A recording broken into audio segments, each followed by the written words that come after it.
गरीब किसान मजदूर और मजबूर सियासत के खंभे हैं।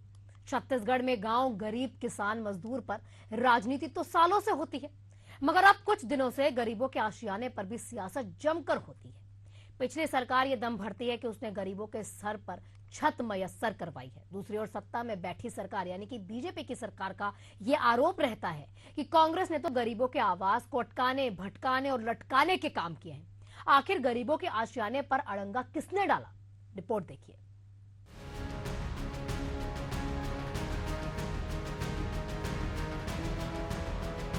चाहे केंद्र हो या राज्य, सरकारें बदलती है, इसके साथ कुछ अमूल चूल योजनाओं के नाम में परिवर्तन किया जाता है।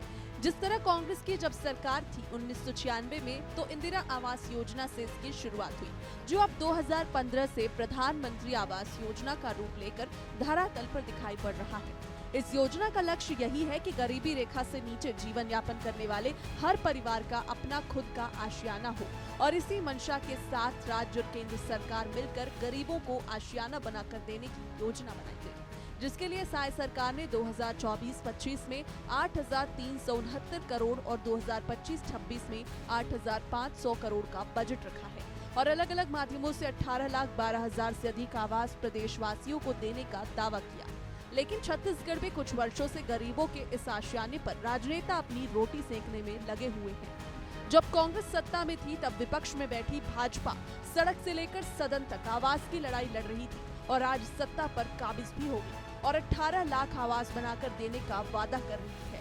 वहीं दूसरी ओर कांग्रेस का आरोप है कि गरीबों के आशियाने को भाजपा सरकार और उनके मंत्री सिर्फ आंकड़ों के मायाजाल में उलझा रहे हैं। 18 लाख आवास का दावा किए थे, जिसमें पिछली सरकार और कांग्रेस की सरकार में बने आवासों को भी शामिल कर रहे हैं, बल्कि ये इनका वादा नया आवास बनाने का था। वहीं इसी बीच सदन में आवास मंत्री और पूर्व मुख्यमंत्री के बीच तीखी नोकझोंक भी हुई, जिसके बाद विपक्ष ने सदन को गुमराह करने का आरोप लगाते हुए बहिर्गमन कर दिया।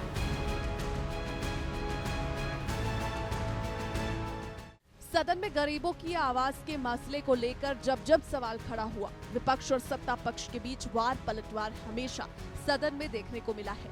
वहीं आज सदन में आवास के मुद्दे पर जमकर सियासत हुई है। मामले में पूर्व मुख्यमंत्री भूपेश बघेल ने कहा कि प्रधानमंत्री आवास का साधारण प्रश्न पूछा गया। 2016 के मुख्यमंत्री डॉक्टर रमन सिंह ने कार्यकाल में प्रधानमंत्री आवास का काम पूरा नहीं हुआ। कांग्रेस पर आरोप लगाया गया कि कांग्रेस शासनकाल में कोई काम नहीं हुआ। आर्थिक सर्वेक्षण के आधार पर 2021-22 में प्रधानमंत्री आवास स्वीकृत हुए थे। 6 लाख से अधिक प्रधानमंत्री आवास कांग्रेस कार्यकाल में बने। आंकड़ों के अनुसार सरकार का झूठ पकड़ा गया। उप मुख्यमंत्री के पास उत्तर नहीं था, इसलिए प्रवचन दे रहे थे। अधिकारियों के दिए गए आंकड़ों से साफ होता है कि मंत्रियों की पकड़ विभागों में नहीं है।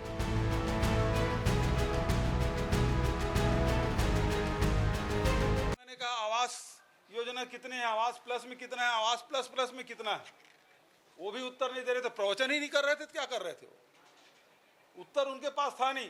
अब वो बोल दिए कि वित्तीय वर्ष और जो वार्षिक कैलेंडर है उसके हिसाब से, तो उसके हिसाब से भी अंतर क्यों आना चाहिए?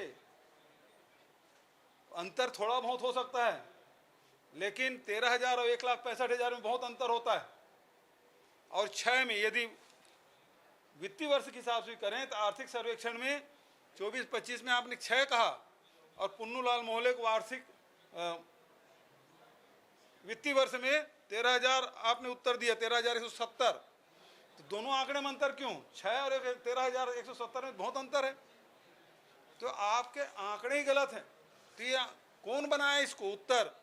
अब सब समय समाप्त हो गया था, इसलिए हमने आग्रह किया कि ये जो आंकड़े आ रहे हैं आपके विभाग के द्वारा दिया गया है, तीनों आंकड़े में सही कौन है? मंत्री जी अभी बता दें।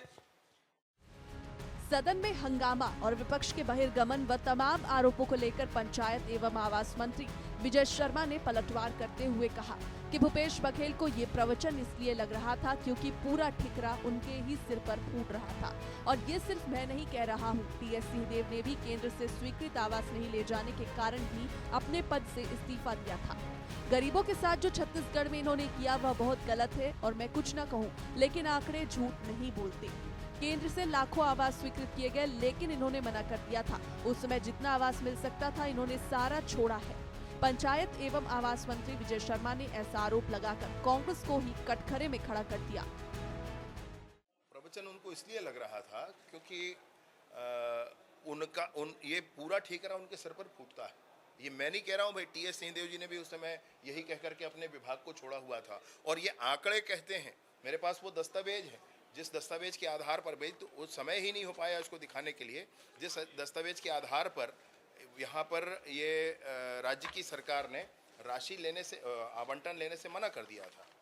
ये दस्तावेज है मेरे पास। गरीबों के साथ जो कुछ छत्तीसगढ़ में हुआ, जो कुछ इन्होंने जानबूझ कर किया, ये बहुत गलत है।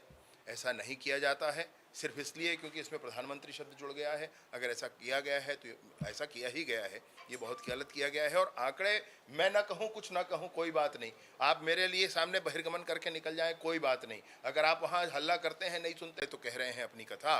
और एक एक घटनाक्रम आज सब कुछ अपनी कथा कह रहा है। किस तरीके से आपको लाखों आवास स्वीकृत किए गए और आपने लिखकर मना कर दिया कि हम इतने आवास नहीं ले सकते, हम 1,51,000 आवास ही लेंगे। वो डायरी भी, वो लेटर भी आपका मेरे पास है।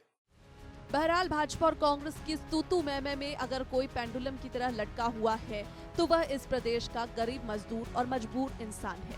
अपनी अपनी सियासत की शान बखार रहे दोनों ही दलों की मंशा ही इनको अटकाने, भटकाने और लटकाने की ज्यादा रही है। ऐसे में देखने वाली बात होगी कि 18,12,000 से अधिक आवास देने का अपना वादा सीएम साई की सरकार कब पूरा कर पाएगी। एशियन न्यूज के लिए शशिकांत साहू की रिपोर्ट।